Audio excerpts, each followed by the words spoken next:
Hello friends. दोस्तों, अगर आप अपने घर में प्लम्बिंग फिटिंग का काम करवाने जा रहे हैं या फिर करवाने वाले हैं तो उससे पहले ये इंपॉर्टेंट वीडियो जरूर देखें। आप लोगों के लिए ये वीडियो यूजफुल हो सकती है, क्योंकि आज की इस वीडियो में मैं आपको टॉयलेट, बाथरूम और किचन में लगने वाली सभी प्लम्बिंग आइटम्स और फिटिंग की स्टैंडर्ड हाइट के बारे में बताऊंगा कि किचन, टॉयलेट, बाथरूम में हम जो प्लम्बिंग फिटिंग कराते हैं उनकी स्टैंडर्ड हाइट क्या होती है या आपको क्या हाइट रखनी चाहिए। जैसे कि डब्ल्यूसी किस हाइट पर लगाना चाहिए, उसके पॉइंट की हाइट क्या रखनी है, वॉश बेसिन के इनलेट आउटलेट पॉइंट की हाइट क्या होनी चाहिए, स्पाउट, डाइवर्टर और मिक्सचर पॉइंट की हाइट क्या होनी चाहिए, angle cock, bib cock, shower point, flush tank, geyser और सभी टैप्स की हाइट क्या होनी चाहिए। जिसमें अक्सर ज्यादातर प्लम्बर गलती करते हैं और बिना किसी स्टैंडर्ड हाइट को ध्यान में रखे अंदाजे से सब चीजें फिक्स कर देते हैं, जिससे आपको जिंदगी भर परेशानी भुगतनी पड़ती है। तो आज मैं आपको सभी फिटिंग की स्टैंडर्ड हाइट के बारे में तो बताऊंगा ही साथ हर फिटिंग्स का नाम और इमेज भी साथ साथ दिखाता हुआ चलूंगा, ताकि जिन लोगों को प्लम्बिंग आइटम के नाम में भी कोई कंफ्यूजन हो तो वो भी क्लियर हो जाए कि किस आइटम को क्या कहते हैं। तो बहुत ही इंपॉर्टेंट वीडियो है, वीडियो में एंड तक बने रहिएगा।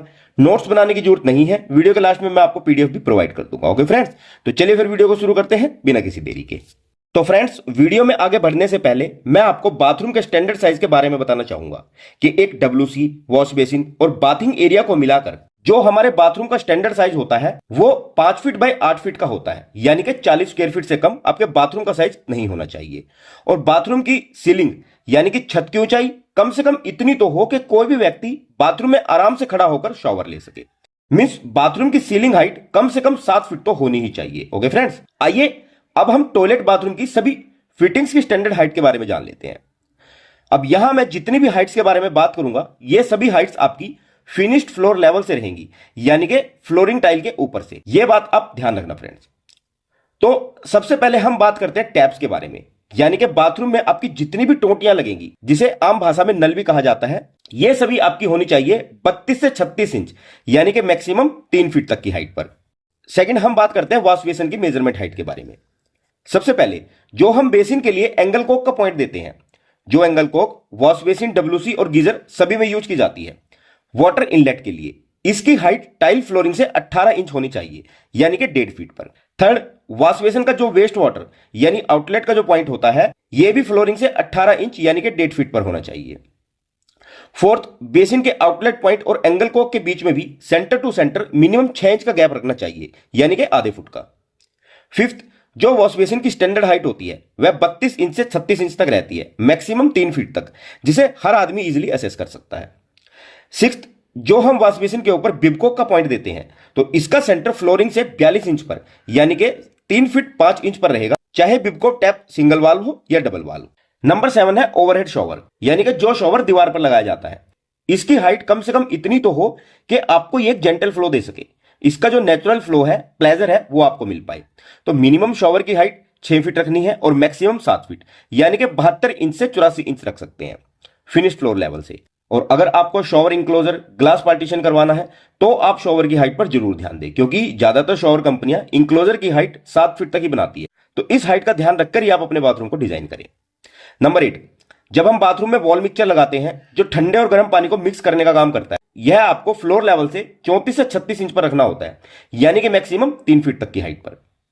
नंबर 9, कई बार हम वॉल मिक्सचर की जगह डाइवर्टर भी लगाते हैं। इसका काम भी सेम ही होता है, वॉल मिक्सचर के जैसे गर्म और ठंडे पानी को मिक्स करने का। बस वॉल मिक्सचर पूरी तरह से विजिबल होता है और डाइवर्टर का सारा सिस्टम हिडन होता है, दीवार के अंदर छिपा हुआ।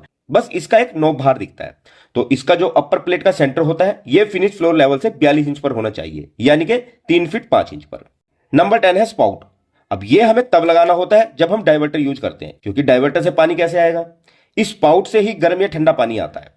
यह डाइवर्टर नोब के नीचे लगाया जाता है, जिसकी हाइट फिनिश फ्लोर लेवल से 30 से 32 इंच तक रखी जाती है, यानी कि 10 से 12 इंच डाइवर्टर के नीचे। और अगर आप चाहते हैं कि स्पाउट से बाल्टी में पानी भरते समय पानी की आवाज कम से कम आए तो स्पाउट की हाइट कम ही रखें। नंबर 11 है आउटर सिस्टम और फ्लश टैंक, यानी कि जो डब्बे वाला सिस्टम होता है जिसे फ्लश टैंक भी कहा जाता है और दीवार पर फिक्स किया जाता है, जिसे हम कॉमन कमोड और इंडियन शादी सीट के लिए यूज करते हैं। तो इसकी हाइट फ्लोर लेवल से 28 इंच से 30 इंच रखी जाती है।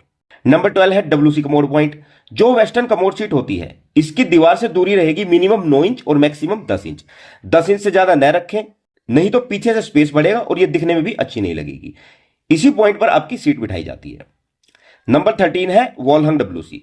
जो सीट दीवार पर टांगी जाती है इसके पॉइंट की हाइट रहेगी मिनिमम 16 इंच और मैक्सिमम 17 इंच। ये एक कंफर्टेबल सिटिंग हाइट होती है, क्योंकि अगर ज्यादा हाइट होगी तो भी बैठने में परेशानी होगी और कम हाइट होगी तो भी परेशानी होगी। नंबर 14 है वॉल हंग WC का फ्लशिंग टैंक, जो हमेशा दीवार के अंदर छिपा होता है, हिडन होता है। इसकी हाइट फ्लोर लेवल से 42 इंच यानी कि 3 फीट 5 इंच तक रखनी होती है। आजकल लोग कंसील्ड फ्लश टैंक की जगह मेट्रोपोल फ्लश वॉल भी यूज कर रहे हैं, तो अगर आप भी ये यूज करने वाले हैं तो ये भी सेम हाइट पर लगेगी। नंबर 15 है कंसील्ड जेट स्प्रे।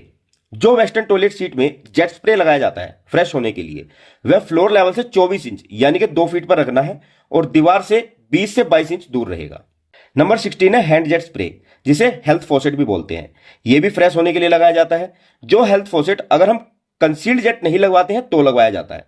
इसे कमोड के पास में फ्लोर लेवल से 30 से 32 इंच की हाइट पर लगाया जाता है, ताकि कमोड पर बैठा व्यक्ति इसे आसानी से पकड़कर यूज कर सके। इसे 30 से 32 इंच की हाइट पर ब्रैकेट लगाकर टांगा जाता है। नंबर 17 है angle wall for health faucet. यह एंगल वॉल फ्लोर लेवल से 14 इंच पर लगाई जाती है, जिसमें हेल्थ फॉसेट कनेक्ट किया जाता है। नंबर 18 है Indian seat tap point. Indian seat के केस में एक टोटी सीट के पास ही लगाई जाती है, जिसकी हाइट फ्लोर लेवल से 15 से 18 इंच यानी कि 1.25 फीट से 1.5 फीट की हाइट पर लगाई जाती है। नंबर 19 है angle wall for flush tank. Flush tank के वाटर कनेक्शन के लिए एक एंगल वॉल लगाई जाती है, जिसकी हाइट फ्लोर लेवल से 36 इंच पर रखी जाती है। नंबर 20 है वॉल हंग WC पॉइंट। अब ये जो पॉइंट है, इसमें जो 4 इंच का पाइप लगाया जाता है, उसके सेंटर से फ्लोर का डिस्टेंस मिनिमम 8 इंच और मैक्सिमम 9 इंच तक ही रखना है, इससे ज्यादा नहीं रखना है। Okay friends. नंबर 21 है टॉयलेट पेपर होल्डर, जो कमोड के पास लगाया जाता है WC की राइट साइड की दीवार पर। यह हमेशा टॉयलेट सीट के पास ही लगाया जाता है, ताकि सीट पर बैठा व्यक्ति आसानी से इस तक पहुंच सके। इसकी हाइट फ्लोर लेवल से 26 इंच और रिम की हाइट 12 इंच तक रखी जाती है। नंबर 22 है गीजर। गीजर आपका चाहे कोई भी हो, इलेक्ट्रिक या गैस वाला, इसकी हाइट आपकी फिनिश फ्लोर लेवल से 7 से 8 फीट पर रखी जाती है, यानी कि 84 से 96 इंच तक, जो डिपेंड करता है आपकी सीलिंग हाइट पर कि आपकी सीलिंग की हाइट कितनी है। बस आपको ध्यान ये रखना है कि आप जिस भी हाइट पर गीजर लगा रहे हो वह सीलिंग से 24 इंच नीचे होना चाहिए। नंबर 23 है कंसील्ड स्टॉप कॉक। तो जो मास्टर वाल्व होता है वह फ्लोर से 36 इंच की हाइट पर रखना चाहिए, और जो टैंक का इनलेट आउटलेट पॉइंट देते हैं वो फ्लोर से 60 इंच की हाइट पर होना चाहिए। नेक्स्ट है बोतल ट्रैप, जो वॉश बेसिन में लगाया जाता है नीचे की तरफ, ताकि वॉश बेसिन का पानी ड्रेन में जब गिरे तो स्मेल ना मारे। इसे फ्लोर लेवल से 16 से 18 इंच की हाइट पर लगाया जाना चाहिए। नेक्स्ट है वॉश बेसिन हाइट।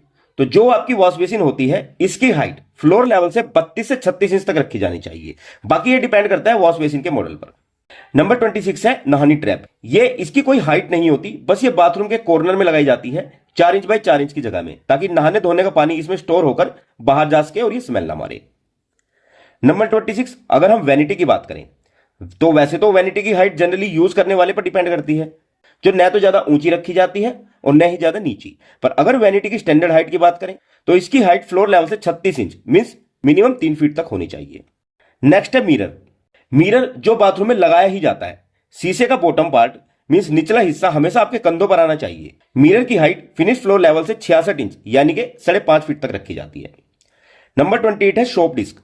स्पाउट के लेफ्ट साइड में सोप होल्डर लगाया जाता है साबुन वगैरह रखने के लिए। इसकी स्टैंडर्ड हाइट होती है फ्लोर लेवल से 44 से 54 इंच तक। और एक बात यहां पर यह ध्यान रखनी है कि ये सोप डिस्क शावर से हटकर हो, ताकि इसमें पानी ना गिरे।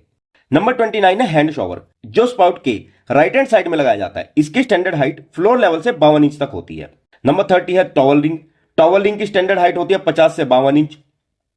नेक्स्ट है टॉवल रेल। टॉवल रेल की हाइट 48 इंच रखी जाती है। नंबर 32 है सेल्फ हाइट, जो फ्लोरिंग लेवल से 3 से 4 फीट यानी कि 36 से 48 इंच तक रखी जाती है। नंबर 33 है वॉशिंग मशीन पॉइंट। इसकी स्टैंडर्ड हाइट होती है 42 इंच और 3.5 फुट। नंबर 34 है आरओ पॉइंट हाइट। आरओ यानी कि वाटर प्यूरिफायर के टॉप का पॉइंट 48 इंच तक रखा जाता है। Number 35 kitchen tap point. Kitchen के सभी वाटर टैप्स की स्टैंडर्ड हाइट 36 इंच तक रखी जाती है। और लास्ट है यूरिनल्स। यूरिनल अक्सर घरों में यूज नहीं होता, यह कमर्शियल बिल्डिंग और ऑफिस में ज्यादातर यूज किया जाता है। तो यूरिनल की स्टैंडर्ड हाइट स्टैंडिंग प्लेटफॉर्म के टॉप से 24 से 26 इंच तक रखी जाती है। अगर यूरिनल के पार्टीशन की बात करें तो पार्टीशन का टॉप फ्लोरिंग लेवल से 60 इंच तक रखना चाहिए। और यूरिनल डिवाइडर की विड्थ 23 से 24 इंच तक होनी चाहिए। और जो हम यूरिनल में सेंसर लगाते हैं उसकी हाइट फ्लोर लेवल से 50 से 52 इंच तक रखी जाती है। ओके फ्रेंड्स, तो जो हमने समझा वो आप यहां डिटेल में देखकर याद कर सकते हैं। और इसकी पीडीएफ कॉपी के लिए आप हमारे टेलीग्राम ग्रुप पर ज्वाइन करें, वहां मैंने इसकी पीडीएफ पिन करके रख दी है। वहां से आप इसे इजीली डाउनलोड कर सकते हैं। तो उम्मीद करूंगा कि जानकारी आप लोगों के काम आएगी। तो अगर जानकारी अच्छी लगी हो तो वीडियो को लाइक और शेयर करें और एक अच्छा सा कमेंट करें। चलिए फ्रेंड्स, जल्द मिलता हूं हमारी नेक्स्ट वीडियो में एक और बेहतरीन जानकारी के साथ। तब तक के लिए देखते रहिए, सीखते रहिए और बने रहिए अपने चैनल माई इंजीनियरिंग सपोर्ट के साथ। धन्यवाद।